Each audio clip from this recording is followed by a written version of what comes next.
Are boneless wings just fancy nuggets?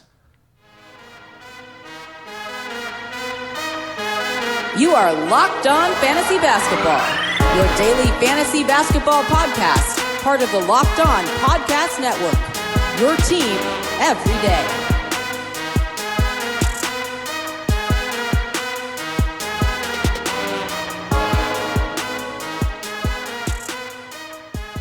Hello and welcome to the Locked On Fantasy Basketball podcast brought to you by Basketball Monster. My name is Josh Lloyd and I am the lead fantasy analyst at basketballmonster.com and at Yahoo Sports Australia. And you can find me on Twitter as always at redrock_bball and on Instagram at Locked On Fantasy Basketball. Today we are going to be looking at the games from Thursday, 6 of them, and previewing 7 games on Friday with some injury updates thrown in as well. Michael Bolton. Let's get to it. Let's get to it indeed. The first game we take a look at, the Charlotte Hornets and the Washington Wizards. The Wizards get the win 121-107. I'm not really going to touch on all-star stuff here today.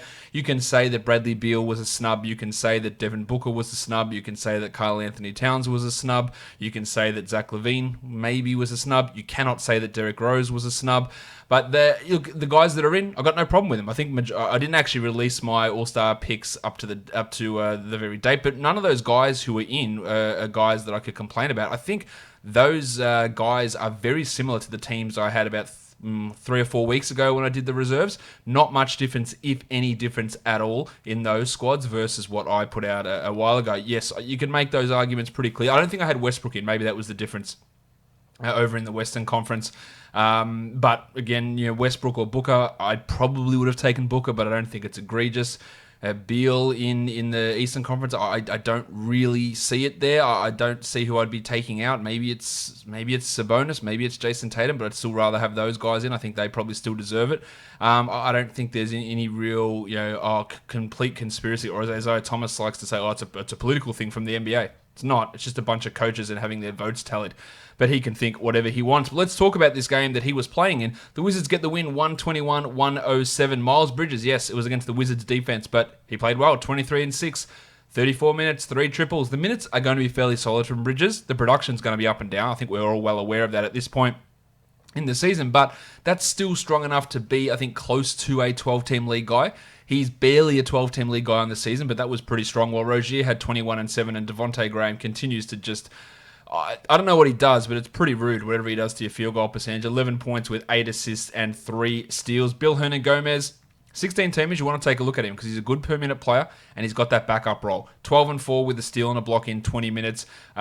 Nick Batum out of the rotation once again, while Malik Monk's getting a ton of minutes, but only 7 points on 25% shooting. Absolutely a 14-team league guy to look at, while Paul Washington Jr., he suffered an ankle injury. He returned.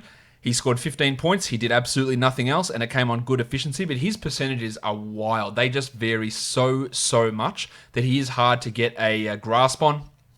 I think he is a 12-team league guy, but he's really on the border as to where you go from here with him. 123rd ranked player over the course of the season, Paul Washington. On to the Wizards. Speaking of Washington, Beal was great. 34-9-9. Maybe it was an all-star snub revenge game. 93 from the line on 15 attempts. While the tank, Tom Bryant, he moved back to the bench. Scott Brooks said he was playing him too many minutes after he played him 32 last game. That's cool. Only got 23 here. 21-8 with a block on 82% shooting. Trying to work out what the hell to do with this guy is really tough.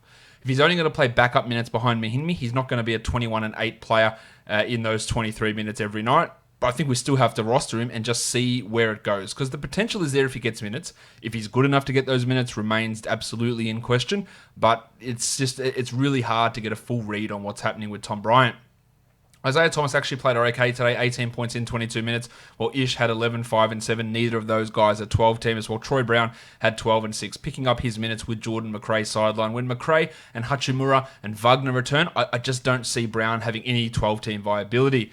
Gary Payton started, but then Davis Bertans started over him in the second half, and he was ice-cold. Bertans, 1 of 8 for 6 points with 1-3. If the shot's not going in, he's doing very, very little. Well, Isaac Bonga had 9 points in 29 minutes. Interesting, Onzes Pasechnik's out of the rotation here, so Bryant could move back in to be that to be that backup center. Hachimura is going to put a bit of a cramp on things. I don't think, by the way, that Hachimura is a must-roster player when he comes back. You all know my misgivings about his overall fantasy game. If you're the type of fan that knows your sports so well that you could choose any game and call it, MyBookie is the place for you because they let you turn all of your sports knowledge into cash in your wallet. The Super Bowl's coming up, the NBA is in full swing, the college basketball season leading into March Madness. It's time to get off the sideline and get in on the action with MyBookie. If you're that kind of guy who likes to bet a little to win a lot, try a parlay. For instance, if you like a couple of the big favorites this week, parlays are perfect because they let you bet multiple games together for a much bigger payout. So if you're going to bet this season, do the smart thing and go to mybookie.ag because no one gives you more ways to win. If you join right now, MyBookie will match your deposit halfway, all the way up to $1,000. That means if you deposit $2,000, you get an extra $1,000 in free money to play with. Just use the promo code LOCKEDONNBA to activate the offer. Once again, that's promo code LOCKEDONNBA to take advantage of MyBookie's generous sign-up offer. Visit mybookie.ag today. You play, you win, and you get paid.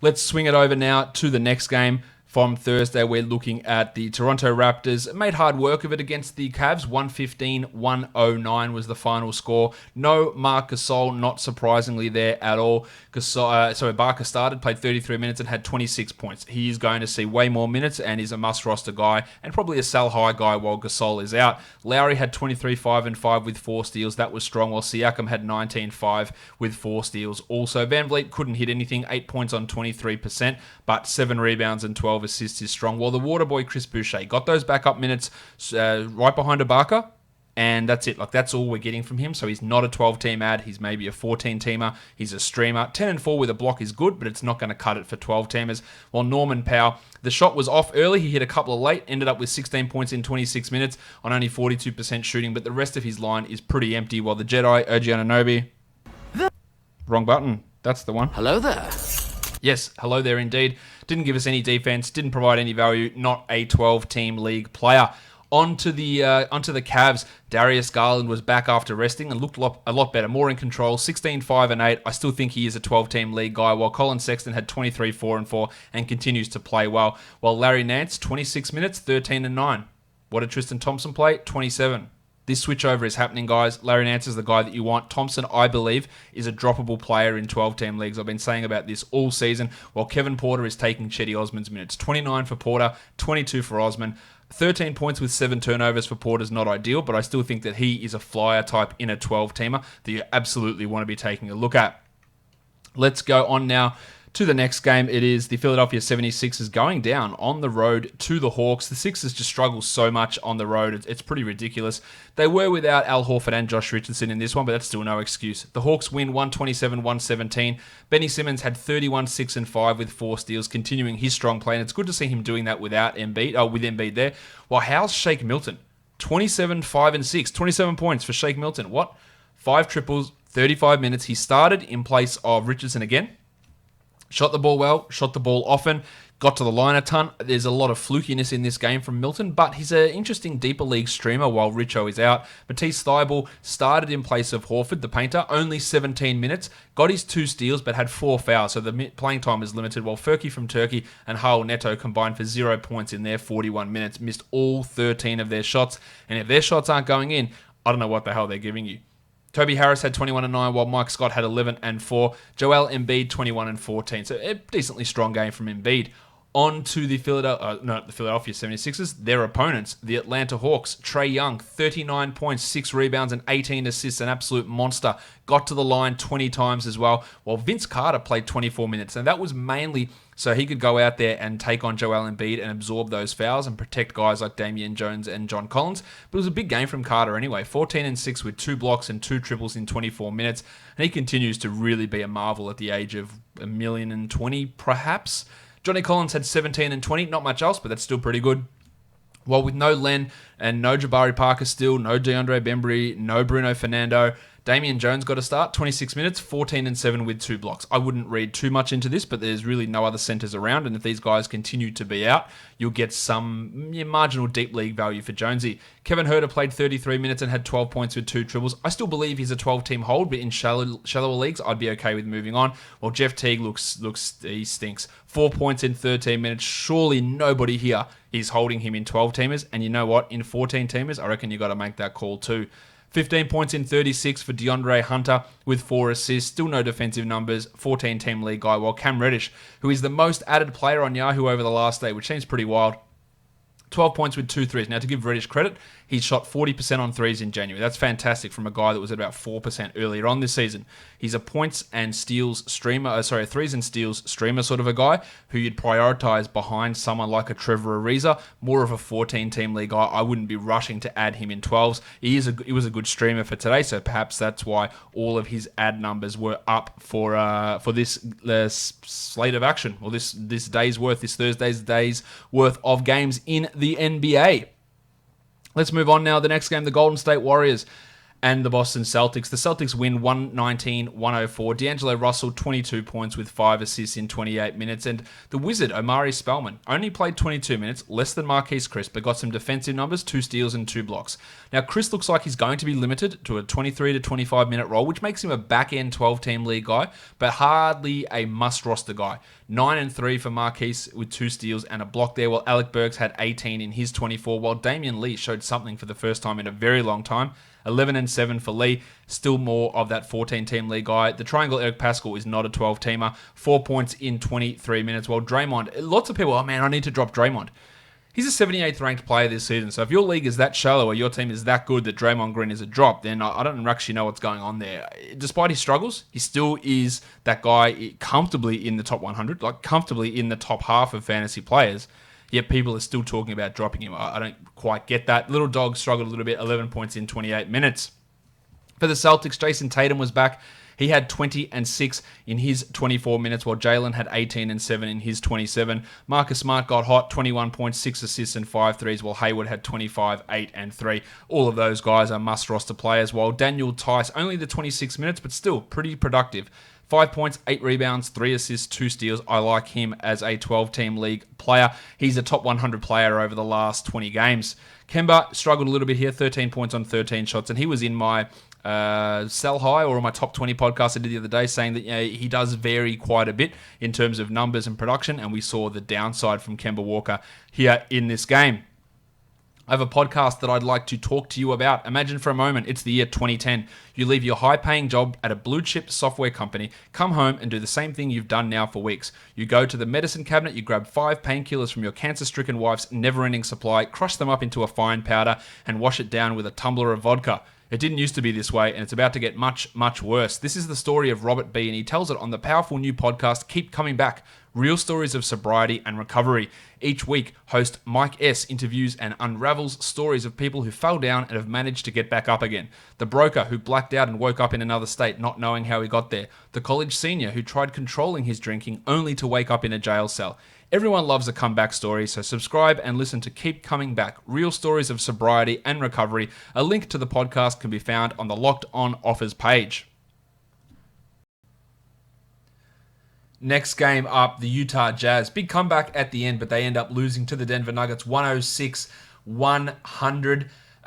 Pretty poor night for Donovan Mitchell. Only 4 points in his 35 minutes. Couldn't hit a shot. He was 1 of 12. Had the 8 assists, so at least dealt with some fantasy value there. But Torrey Craig locked him up during this game, and it was not a good performance from the Don. Jordy Clarkson, he stepped up though. 31 minutes for Clarko with Mike Conley out. 37 points with 7 triples, 2 assists and a steal. That is as Jordan Clarkson a game as you can get. He had 2 rebounds and 2 assists only. He just jacked shots. They went in. Don't get overly excited about it. Gobert had 21 and 11 with 3 blocks on 90% shooting, while Jingle and Joe had 8 assists and 8 points. And with Conley back, he played an extra few minutes. We got a bit more of the ball in his hands and more assists. I am worried a little bit about what's going to happen to Ingles when Conley is back and raring to go, although that may never happen. Boyan had 18 and 6 triples, and Royce O'Neal had 2 points in his 26 minutes. Very limited impact from him. For the Nuggets, they were without Gary Harris, Paul Millsap, Jamal Murray, Mason Plumlee, and Monty Morris got a start. in this one, along with Jeremy Grant. Morris was much better coming off the bench than starting, 7 points with 4 assists here, while Fight and Will Barton had 18 and 5, and Jeremy Grant, fine enough as 15 and 5. We know that Grant is a 12-team league guy for now, but I also believe that he is a sell-high player. Michael Porter still only the 25 minutes, but 12 and 12 with a steal and a block. The fact that he's only pushing to 25 minutes with all these injuries is a little bit worrisome about what his role is going to be when everyone is healthy. But for now, he's got that 12-team league value. While Torrey Craig had his best game in almost forever. 36 minutes, 13 and 10, 1 steal, 2 blocks, banged his face on the rim. Shut down Donovan Mitchell, a really good performance, but of course, we know who Torrey Craig is. We know he doesn't do this really ever, and he's not even a lock to be a 20-minute-a-night guy when everyone is healthy. Big Chungus had 28 with 10 assists and 3 steals on 58% shooting, so a good night there from Jokic. Let's move on to the last game of the night, and this was a blowout, but not probably in the direction that you expected it to be. The Kings blow out the Clippers 124-103. De'Aaron Fox, who still has some real issues with his free throws, was great otherwise. 34 points, 8 assists, 4 steals, 2 blocks, 58 from the field. 60% from the line is a little bit of a concern, while the Undertaker, Dwayne Dedmon, also filled it up defensively. 4 steals and 3 blocks. He had 11 and 11 in 31 minutes, and with Marvin Bagley out for the next 3 weeks or so, Dedmon can have some maybe 14-team league value if he's not traded. Bud Hield, 26 minutes off the bench, 19 and 7. Now, that production's fine. But in the four games he's come off the bench, he had a 38-minute, and then 23, 23, and 26, and that is obviously some level of a concern. It has helped his usage, and we're still holding him, but I don't think you shouldn't be worried about it. But he did play more minutes than Bogdan Bogdanovic, who also had 15 with 6 rebounds, 3 assists, and hit 4 triples.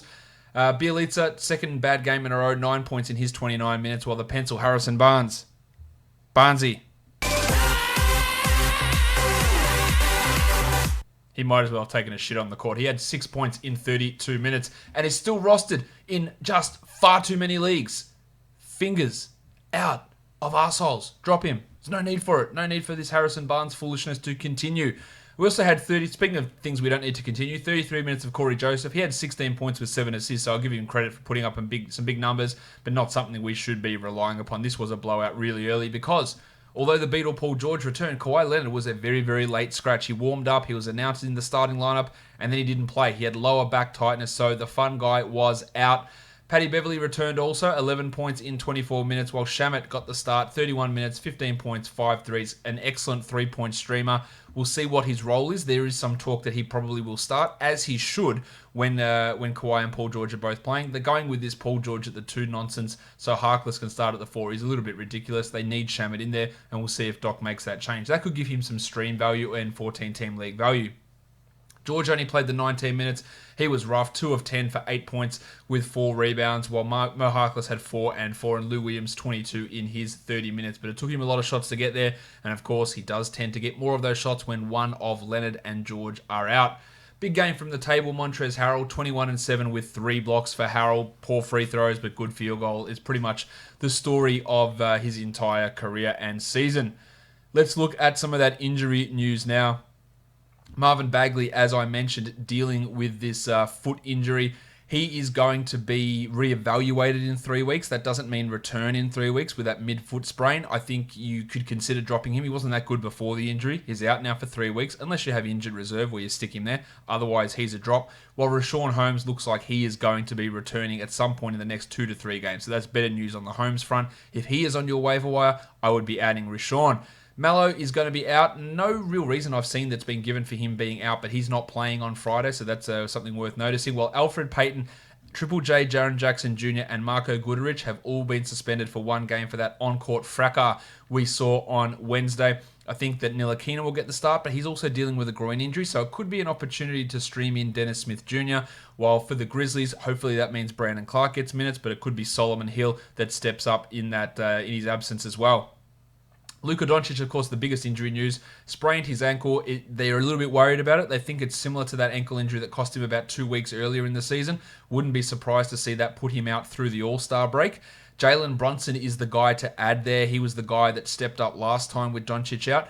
Yes, last time Delon Wright was dealing with a sore groin, so he didn't really get that full opportunity. But I think in terms of playmaking, Brunson's a much better option, and I think that's what Carlisle will do. Now, Tim Hardaway is also dealing with a back problem, so Wright might get his minutes anyway, and you could consider adding him. I would have Brunson over Wright as an add, but you could add Wright. You could also add Seth Curry there if you're looking for some points and threes. While, as I mentioned, Kawhi Leonard dealing with that back problem. I don't think it's going to be anything too serious, but of course with Kawhi, we always need to check that out and make sure he's good to go as we move forward. Let's go to DFS now. We're going to be looking at FanDuel pricing across for this 7-game slate on Thursday. All right, the first game we take a look at, the Toronto Raptors and the Detroit Pistons. The Raptors are on a back-to-back, and they are 4.5-point favorites on the road. The total, 223. We don't know for sure, but I'm pretty certain that Marc Gasol won't be playing in this one. While for the Pistons, Markieff Morris is questionable. If he misses, that's going to be interesting to see what they do there, because it looked like Siku was trending towards not being in the starting lineup, and maybe we get some crucifix starting next to Andre Drummond, or maybe we get Thon McCare moving in there, of course. At point guard, Derrick Rose at 7,300. Not bad price for Rose. Probably limited upside, but pretty strong floor. While Reggie Jackson's been crushing it at 4,600. I think you've got to consider him an option. I'm waiting for it to come crashing down for Jackson, but so far it hasn't. So it's been pretty good from him so far since he returned. Kyle Lowry's at 7,100. Yeah, I like that price a lot. The back-to-back's a little bit worrisome, but 7,100 is a strong price for Lowry. At shooting guard, the Shark Bruce Brown's at 4,300. I don't care for that. While Van Vliet's at 7,000. I like the fact that that salary is down, and he, after a disappointing game on Thursday, is prime for a bounce back, so I like him quite a bit here. Storm and Norman Powell at 48 is hard to get behind, while Snell and McKay look similarly. For your small forwards, you've got Siakam's at 8,300, a strong 40-point floor, I believe, for Siakam, which makes him a pretty good option here, while Markieff Morris and the Jedi, OG Anunoby, aren't all that good. Well, Ibaka is, though, at 5,700. Absolutely love Serge, one of the best plays of the day. The Crucifix is at 45, Christian Wood, and I think his value skyrockets if Morris is out, so he is an option to me, no doubt about it. Hollis Jefferson, Doumbaya, Chris Boucher, not interested. Well, the big avocado, Andre Drummond's at 9,600. Now, Marc Gasol normally limits what centers can do, but Drummond's had a pretty good record against Toronto, and Gasol's not likely to play, so I'm okay with utilizing Drummo here in this matchup. Let's go on to the next game now. We're looking at the Chicago Bulls and the Brooklyn Nets. The Nets are favored by 5, and the total is 220.5 points. Daniel Gafford has been upgraded to doubtful, so he's probably still not going to play, but that means that the Luke Cornett nightmare is almost officially over. Of course, the Bulls list every dickhead in their dog as probable. Thomas Satoransky, Denzel Valentine, Chris Dunn, Ryan Archer-Giacono, Chandler Hutchison, and Luke Cornett are all probable. They're all going to play. They just go through this nonsense every single game, and it's, frankly, pretty friggin' annoying. Satoransky's at 5,100. Really like that floor value for him, while Irving's at 89. Now, we know the Bulls are pretty good at limiting opposing point guards. That doesn't mean that Irving won't have a good game, but can he get to that 45-point mark? I think we have to put it in the doubtful category. Well, Chris Dunn only played 17 minutes last game, so hard to work out what the hell was going on with that. I don't imagine he plays those low minutes again, but I also don't think that he's a good tournament guy. Or cash guy for that matter. Spencer Dinwiddie's at shooting guard. He's at 6,800. Played well next to Kyrie. Now, he does always seem to play well against Detroit. Maybe it's a revenge game. At 6,800, I think that's more of a tournament look for him. While Levine at 83, I'd smash that for Zach. That's a really, really good price. Levert, not interested. Smokin' Joe Harris at 44, and I don't care about that at all. While the artist formerly known as Taurean Prince, he dropped in 44 against the Pistons. Obviously, that's a really good score. He is as inconsistent as they come, and that makes him a little bit harder to get two behind. But 5,300 is a pretty strong price for Prince. I'm not bad. I'm okay with it. While Chandler Hutchison dropped in 33 last game, he'd be a tournament sort of guy only. At power forward, Thad Young's at 52. No upside, but not a bad cash option. Cornette's at 43. I don't think we can get sucked into that. While Jarrett Allen at 63. Great matchup for Allen and the centers, but the Jordan handicap is in play here, and that salary is too high for Jarrett. Chris Felicio is going to be a pretty hard no most of the time, and DeAndre Jordan's up at $5,000. The only reason I'd consider Jordan here is just because of how bad the Bulls are defensively at center, but I still wouldn't want to get sucked too much into DeAndre Jordan. Next game we look at the Memphis Grizzlies and the New Orleans Pelicans. Jaren Jackson Jr. and Marko Guduric have been suspended for this game for their involvement or getting off the bench in that scuffle between the Grizzlies and the Knicks last time out, while D'Anthony Melton is doubtful with that sore hand. At point guard, Ja Morant's at 7,400. Like him for 40 here, so this is a really good spot. While Lonzo's at 6,600. Dropped off just a little bit recently, Lonzo, and that salary is probably a touch too high. I think we can do better at the point guard spot than Lonzo. At shooting guard, Kyle Anderson at 3,600. I don't really care too much for that. He might get some extra minutes with Jackson out, but I don't think he's a high-profile guy. While 5,600 for Dylan Brooksy Brooks, who's been playing really well and been giving us those numbers almost every night, save for the 6-point game he had the other day. At 5,600, I don't mind him in both formats. Holiday's at 76, and I love that price. While Josh the Hitman Hart and JJ Redick, not guys that I think we really want to go near. Crowder's at 44. You could not find a more inconsistent bloke if you tried, so that's a no from me. While Solly Hill could get a start. He's a minimum salary player who maybe has a 25-point game in him. I wouldn't put too much stock in that. He's maybe a tournament guy at best. While Brandon Ingram's at 7,700. I like that salary is coming back down, but his production in the last 3 has not been good, mainly due to poor shooting, but his rebound rate has also disappeared. So at 7,700 for Ingram, I do think that he is more of a tournament guy than anything. At power forward, Brandon Clark's at 52. He's been outperforming that salary anyway, and now Jackson's out, so hopefully we get more minutes from Clark, so I like that. While Zion's at 6,500. Hasn't quite got to that level yet. Can he get there? Of course he can. I think that this matchup suits Williamson. I think he's an interesting tournament guy. Derek Favors at 56, not feeling super keen with him, while Jackson Hayes not interested. And Jonas Valanciunas at 7,000. I really like that with Jackson out. They should have to rely upon Jonas quite a bit there in that front court. The Dallas Mavericks and the Houston Rockets, of course, we know that Luka Doncic is out. We know Dwight Powell is out, and now Tim Hardaway is questionable with a back issue. If he is out, you're going to get a lot of Delon, a lot of Brunson, and a lot of Seth Curry in that backcourt. And on the wings, maybe Justin Jackson jumps in there as well. As for Brunson, I said Ibaka was probably the player of the day. I think it's Brunson at 3,600. He was really, really strong in the games that Doncic missed earlier this season. At 3,600, I think you absolutely have to go that direction. Barea at 36 is a tournament guy, while Seth Curry at 43 should also be getting a lot more shots, and I like Seth at that salary. Rusty Westbrook's at 11-1 because he's been dropping 60 bombs continuously.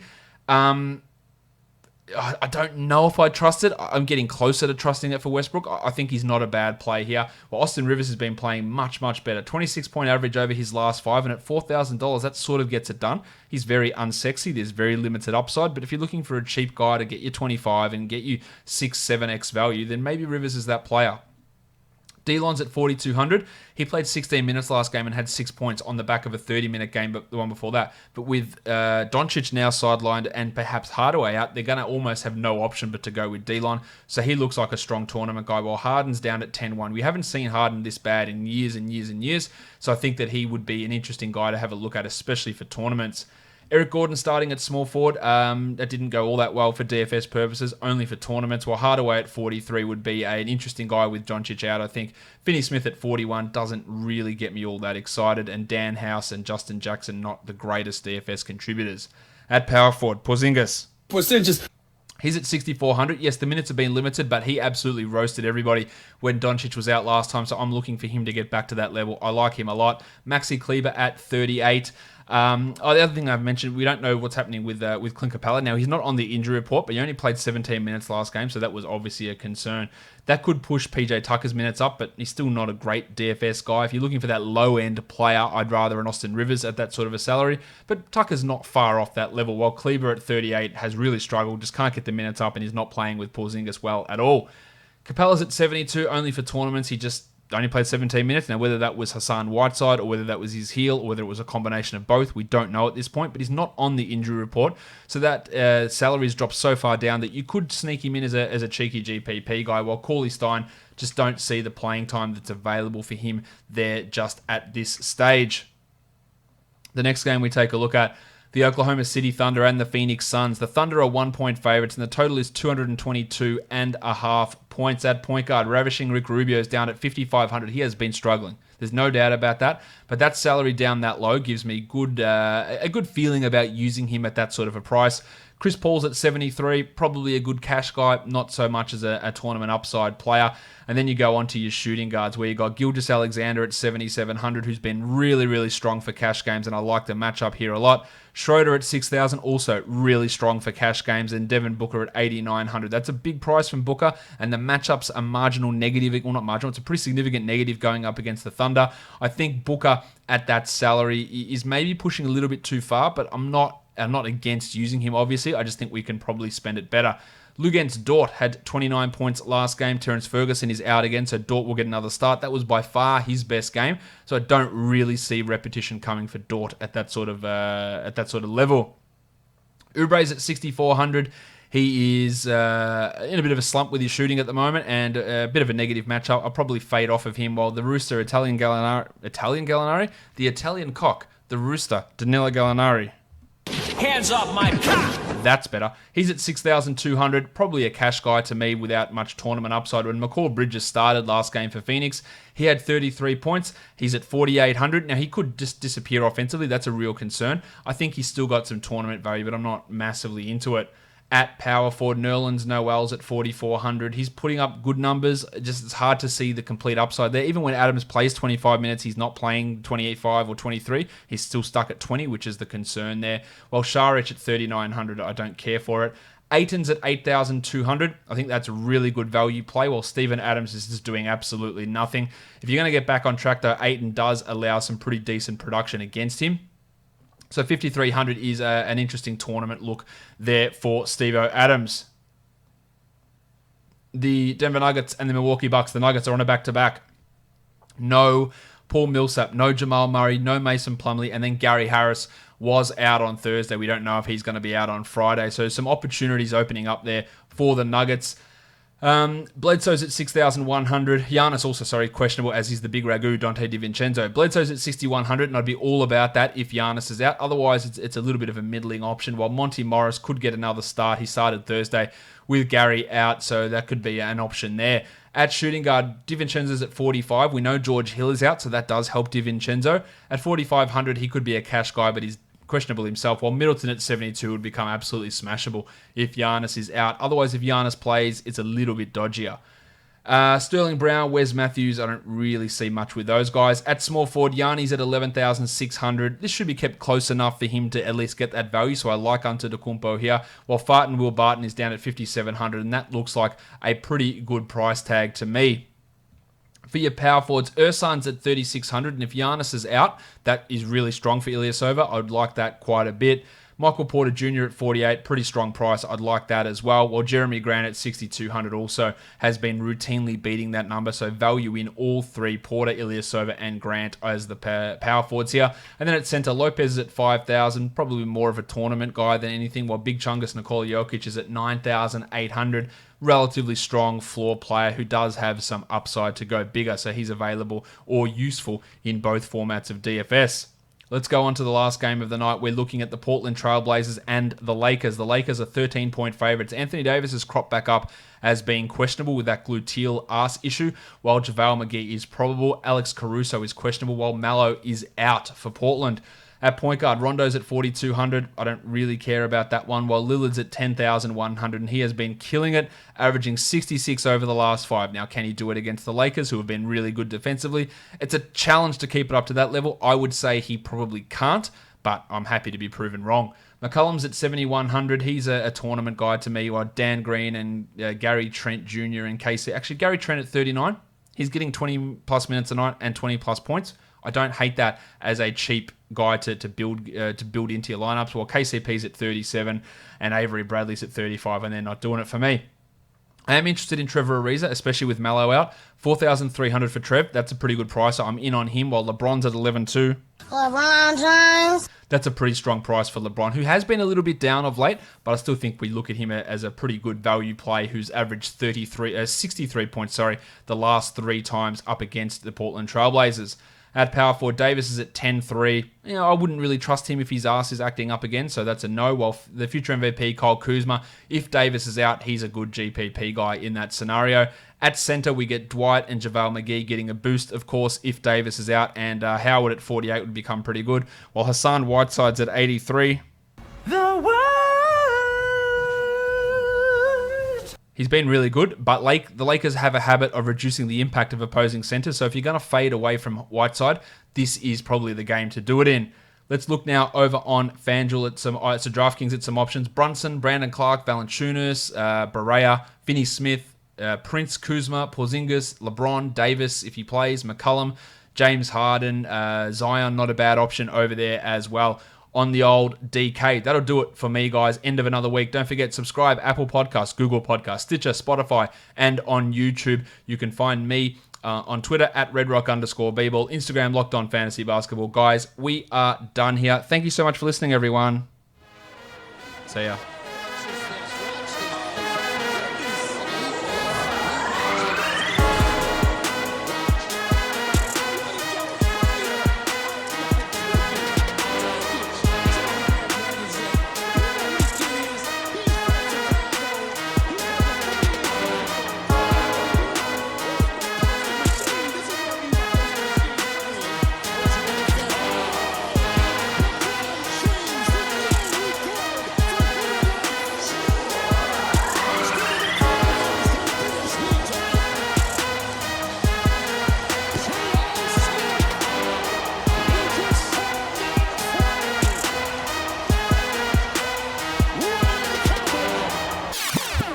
Josh Richardson.